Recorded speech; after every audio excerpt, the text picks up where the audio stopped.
tough performance at the racecourse, which relied a lot on determination, saw Wrexham claim all 3 points against Wealdstone, thanks to goals from Paul Mullin, Jacob Mendy and Sam Dalby. Phil Parkinson named 6 changes following our midweek FA Cup defeat to Sheffield United. You see Mark Howard had returned, replacing Linton. Owen O'Connell, Tom O'Connor, Cal McFadden came into defence, replacing Clearworth, Lennon and Mendy.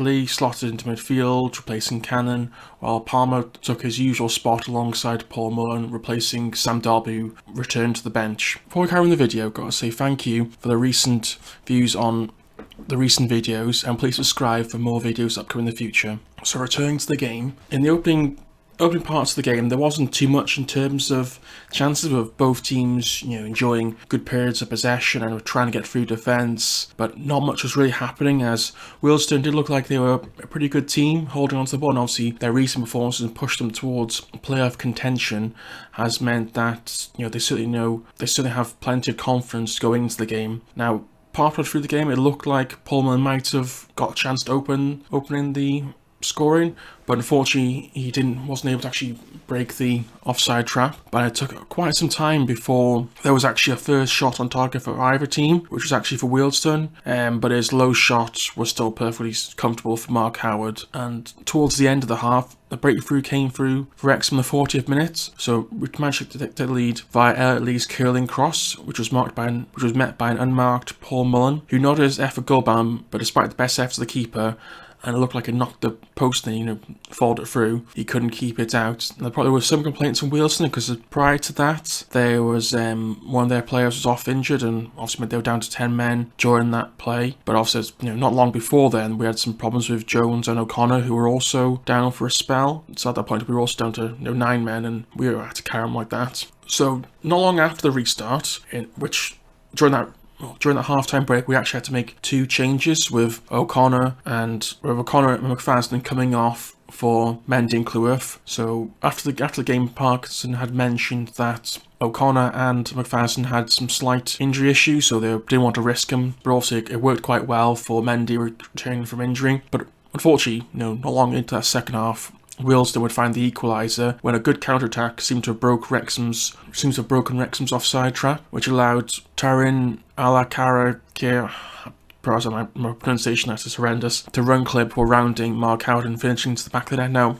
there were some shouts that this was offside, but even watching some of the replays, it's difficult to tell because of the camera angle. So perhaps to give the linesman the benefit of the doubt for this one, and say perhaps he did get through, because they were trying to break the offside trap quite a lot during the game, and now and again they probably will get through, and it was just unfortunate for us that they managed to score. But it didn't take too much longer for us to regain the lead, with Jacob Mendy taking a fantastic shot, whipping past the Wealdstone keeper. Obviously Jacob Mendy played for Wealdstone prior to play for Wrexham. Obviously he'd gone to Bournemouth after Wealdstone, then on to Wrexham, so obviously he wasn't really going to celebrate much scored against his old team. So it was a bit of a strange one towards the end of the game, when Wealdstone were reduced to 10 men, when Max Crenshaw was given a second yellow card after returning onto the pitch too quickly, which seems rather foolish really for the player, because obviously he knew he was booked and he knew the position his team was in, and you've got to know the rules. You can't be let back on the pitch until the referee says so, which it's got to be. I think he was annoyed after the game, you can see on Twitter, but the rules. If you